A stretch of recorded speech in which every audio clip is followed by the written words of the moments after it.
The African American story in the United States is marked by repeated failed promises to right the wrongs of the past, both distant and recent, and failure to acknowledge and take responsibility for the structural racism that perpetuated these harms. This report, crafted by the task force to study and develop reparation proposals for African Americans pursuant to its mandate under Assembly Bill 3121, seeks to change this story with incontrovertible evidence of the harms requiring reparations and meaningful recommendations designed to redress them. The historical information and recommendations in this report are supported by extensive research and analysis, expert witness testimony, and testimony from those who have lived through the horrors and pursued the solutions that are addressed in this report. Taken together with the substantive analysis regarding international standards, local, state, federal, and international examples of reparations, methods for educating the public regarding the critical issues addressed herein, and a catalogue of the racist laws and policies that cumulatively created this nation. This report is intended to satisfy the requirements of AB 3121 in an accessible and comprehensive manner that will facilitate progress towards, finally, enacting meaningful reparations for African Americans in California and the United States. In 1863, President Abraham Lincoln signed the Emancipation Proclamation, and in 1865 the states ratified the 13th Amendment to the U.S. Constitution, which commanded that neither slavery nor involuntary servitude shall exist within the United States. In supporting the passage of the 13th Amendment, its co-author Senator Lyman Trumbull of Illinois said that it is perhaps difficult to draw the precise line to say where freedom ceases and slavery begins. The United States then experienced a 12-year period after the Civil War called Reconstruction, during which the federal government tried, with some success, to give newly freed African Americans access to basic civil rights. As just one example of the many ways in which this period reflected an expansion of rights, by 1868 more than 700,000 African American men were registered to vote in the former Confederate states. These advancements came to an abrupt end after the presidential election of 1876, when federal political leaders reached a compromise which resulted in the withdrawal of federal troops from key locations in the South, effectively ending Reconstruction.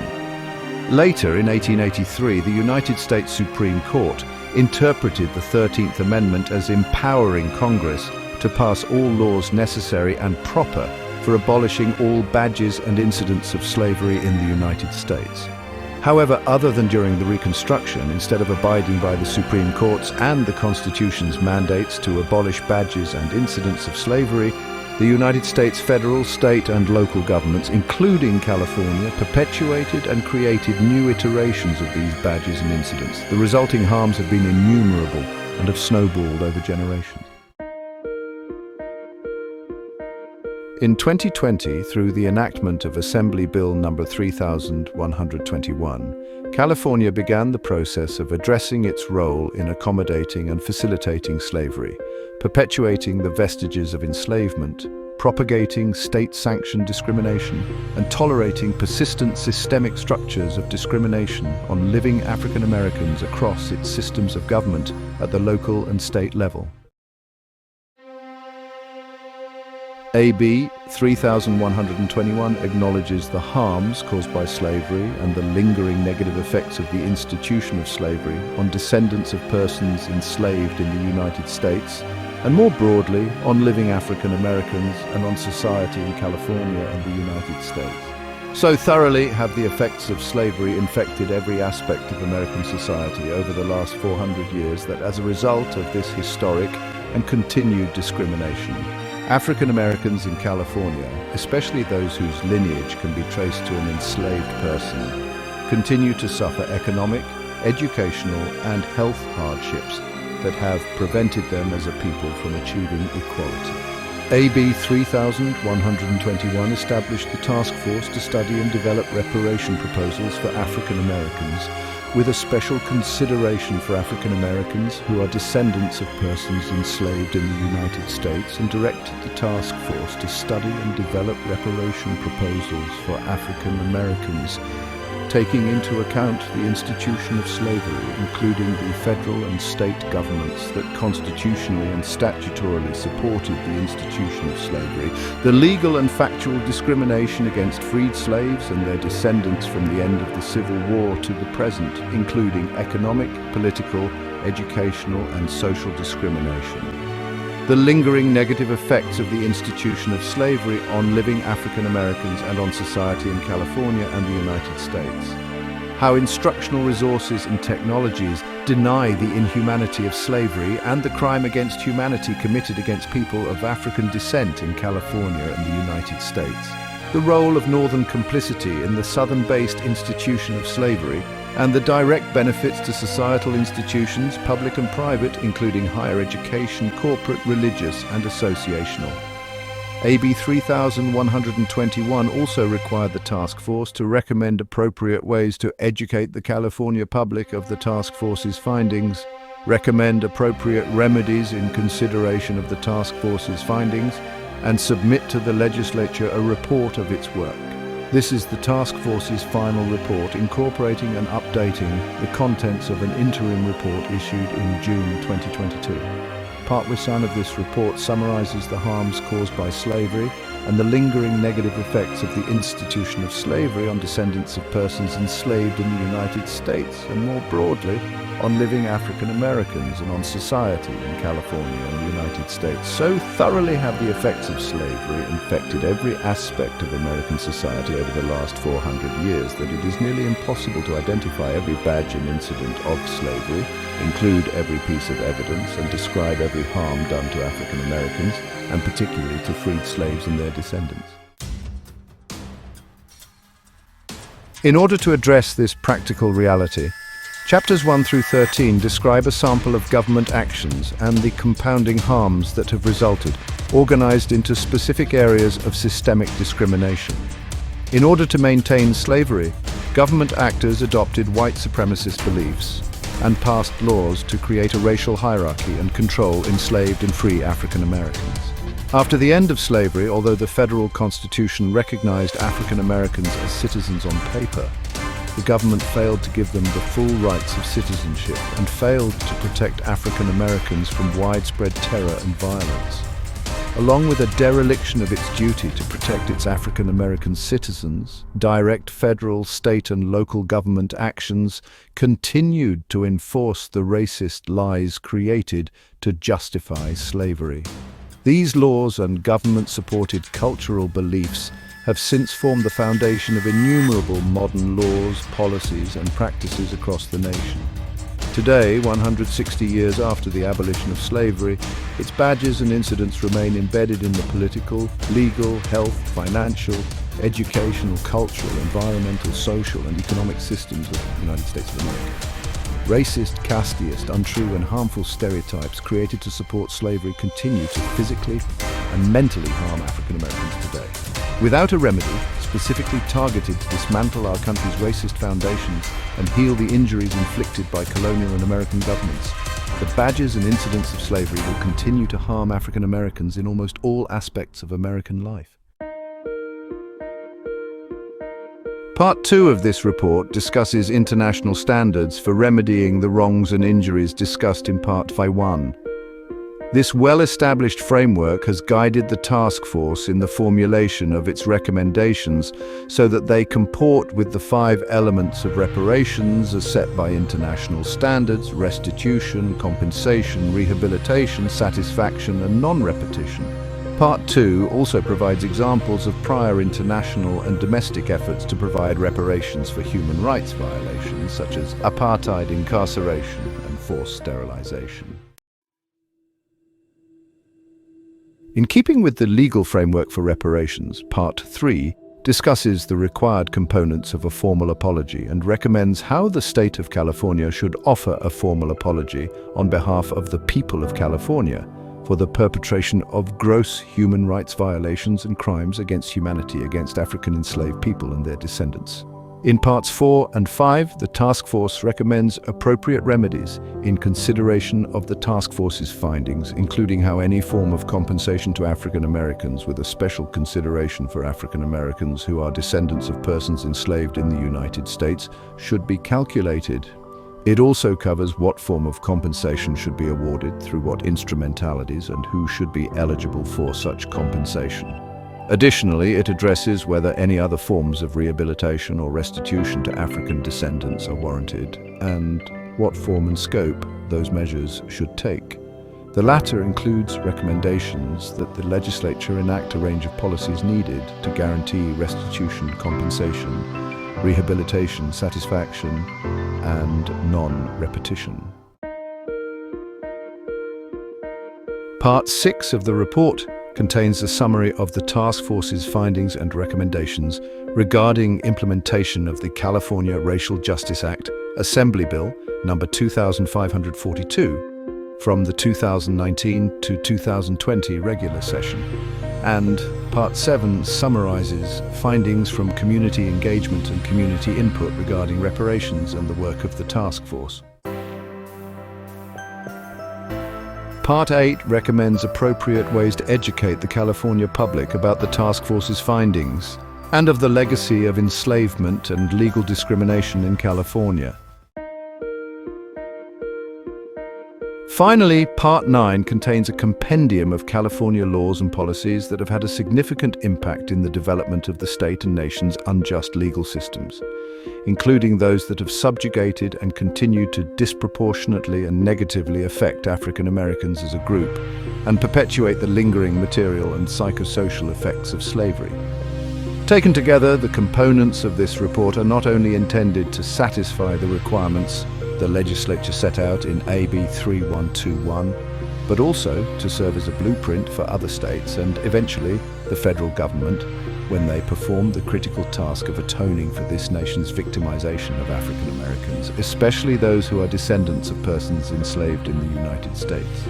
While California's first-in-the-nation effort is an important step, and the task force eagerly anticipates the legislature's enactment of the recommendations contained herein, this national shame can ultimately be comprehensively redressed only through national reparations. AB 3121 authorized the task force to hold public hearings to pursue its mission.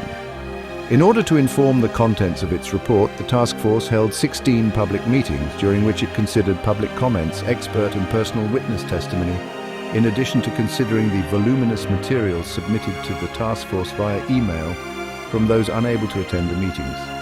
In total, the task force heard over 48 hours of testimony from 133 witnesses, as well as over 28 hours of public comment in the course of its meetings, and received approximately 4,000 emails and 150 phone calls.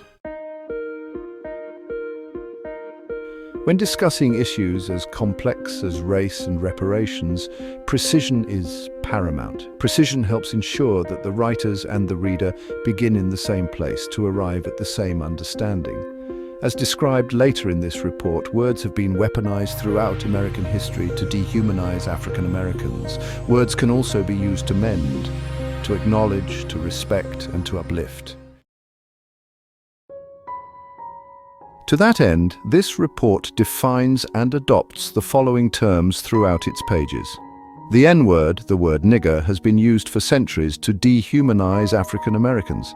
The terms Negro and colored person, as opposed to person of color, although adopted by African American communities for periods of time, have since been recognized as derogatory terms. When quoting historical documents, this report will quote these words, not to condone the words or their vicious meanings, but to present them in the context in which these slurs were used. The California legislature enacted AB 3121, recognizing that the lasting wounds of enslavement and discrimination cannot begin to mend until those wounds are first addressed. In that same spirit, this report quotes these terms, recognizing that reparations or any other answer to racism cannot be complete until this report squarely faces the horrors of enslavement and the systemic discrimination that followed and persists today. White supremacy. White supremacy is a system of belief and power that white people are superior to other races.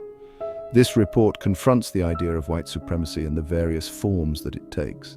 When discussing the concept of white supremacy, the report uses the term to refer to two concepts. First, this report uses the terms white supremacy or white supremacists to identify groups or individuals who believe that white people are superior to people of other races.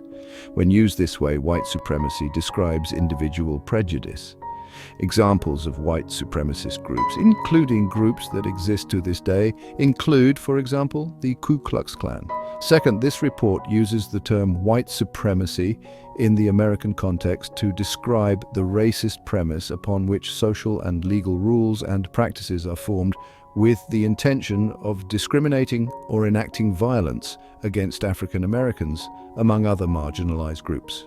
This report also uses it to describe cultural images and stereotypes that reinforce prejudices against African Americans and others. When used this way, white supremacy describes forms of racism that extend beyond individuals or organizations, a form of racism often described as structural or systemic racism. As this report demonstrates, the fundamental political, social, and economic system of our country negatively impacts African Americans regardless of the intent of any one person to be racist. This report does not use the term white supremacy to describe white people as a group, white Americans or white Californians. Not all white people are white supremacists. Anyone, regardless of race, with or without intent, consciously or unconsciously, can engage in acts of white supremacy or be a part of a racist system. A racist system harms all who live in it, even those who may have historically reaped the benefits of the system. Throughout the report, we use words that center the people discussed. Rather than refer to slaves, this report refers to enslaved persons. Most historians now refer to enslaved persons instead of slaves because the term slave reduces the enslaved person to an object. Instead, historians use enslaved person to grant agency and recognition to the enslaved individual and to remind us about the violence and inhumanity of slavery. For similar reasons, this report refers to enslavers rather than owners or masters. The words master or owner suggest a false sense of natural authority and suggest that the enslaved person is less capable than the enslaver. It also hides the fact that these individuals actively chose to enslave other human beings who are, as they were then, entitled to the same human rights as themselves. Instead of fugitive, this report refers to freedom seekers when describing enslaved persons or other people seeking to escape enslavement and other forms of captivity. The term fugitive was commonly used with laws such as the Fugitive Slave Laws of 1793 and 1850 passed by Congress, which used the term to reinforce the system of enslavement and criminalize those who sought freedom from it. Rather than refer to felon or ex-offender, this report uses terms such as formerly incarcerated and returning citizen. Similarly, this report uses terms such as person in prison or incarcerated person rather than inmates. Like the term fugitive, the terms felon, ex-offender, and inmate have stigmatized people who are or have once been in jail or prison. By labeling people as nothing more than their criminal justice status, these words deny people their full personhood and reinforce a stigma that prevents people from fully participating in society. Instead of referring to people without homes as the homeless, this report uses terms such as unhoused people or people experiencing homelessness. This follows the practice of the Associated Press style guide, which recognized that the phrase "the homeless" dehumanizes people by collectively reducing them to a label based on housing status rather than their status as people. African American, the task force voted to generally use African American rather than Black or Black American when discussing racial classifications. This term includes the descendants of enslaved people who were abducted from their African homelands by force to be enslaved in North America. This report uses African American instead of Black to refer to such persons, unless Black is in a quotation or the source cited or data being relied upon in the text exclusively uses Black. Descendant, the task force voted that eligibility for monetary reparations should be limited to those who are able to establish that they are a lineal descendant of an African American chattel enslaved person or of a free African American person living in the United States prior to the end of the 19th century. When this report refers to descendants, it refers to that group of eligible people as defined by the task force in that vote. Though the report uses person-centered terms, the report may sometimes quote historical documents or statements that do not. This report presents these.